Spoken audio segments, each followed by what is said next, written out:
Thanks for tuning in to Glimpse.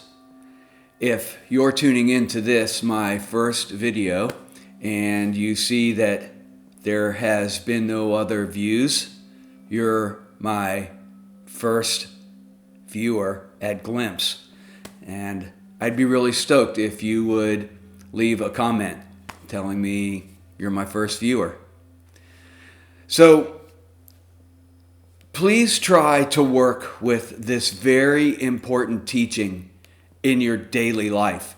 It could help you open the doors that might lead to enlightenment if this is your desire. There is a danger I see growing these days, and I say growing because I used to only see it most prevalently in Western culture. But I see it has taken root even more in the last 2 decades or so in cultures around the world. I used to call it Western doubt. I learned of this form of doubt from the book Glimpse After Glimpse, a book that changed my life.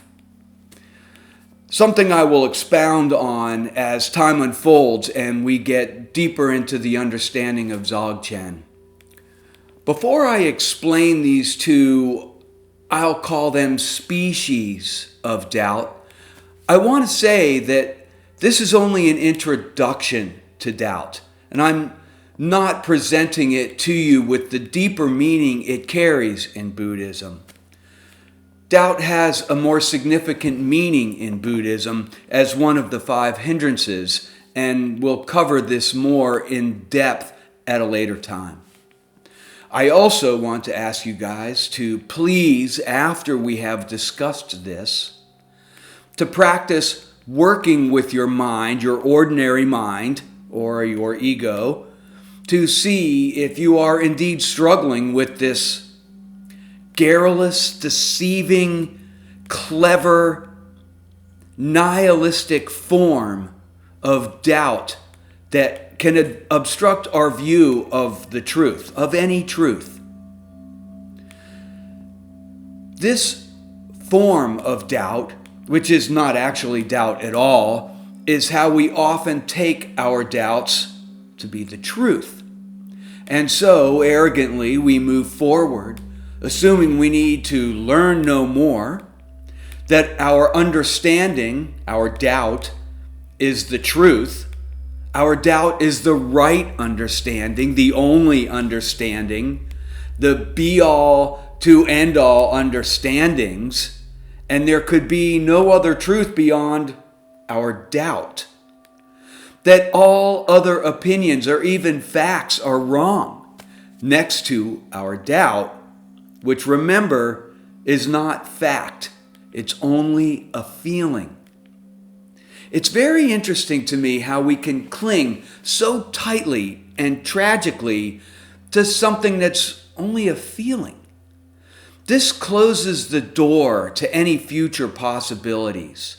It closes doors we should instead be opening and walking through.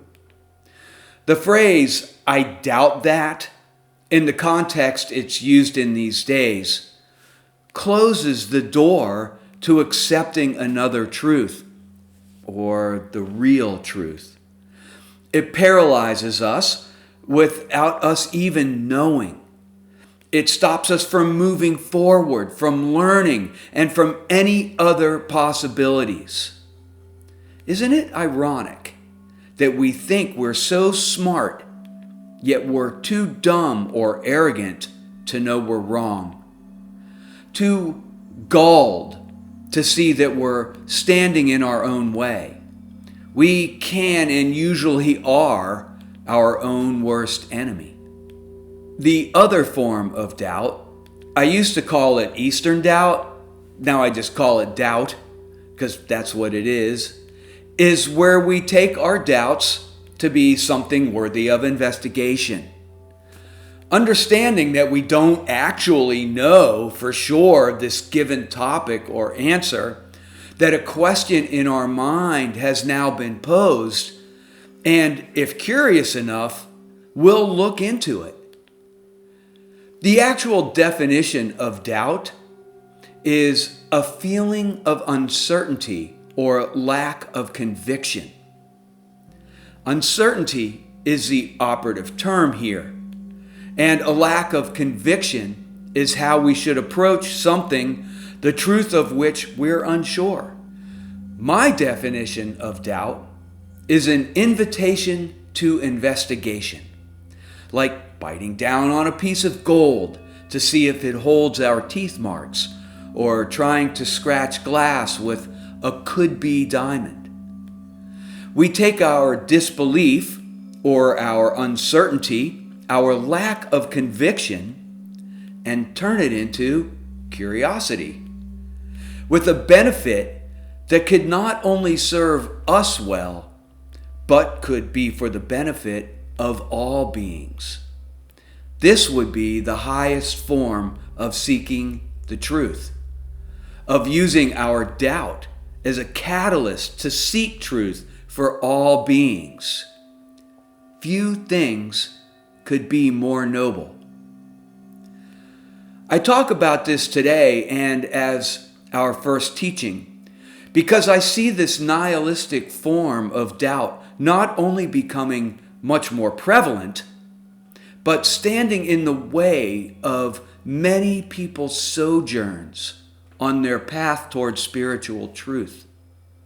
It's good to question. It's detrimental to assume correctness. It's advantageous to assume nothing. Real doubt is healthy. It's necessary to find answers. Please keep doubt as one of your best friends, knowing it's there to lean on and to count on and necessary for us to move forward and continue learning. Please use doubt as a means to your best ends. Thanks for tuning in. Welcome to Glimpse. See you soon.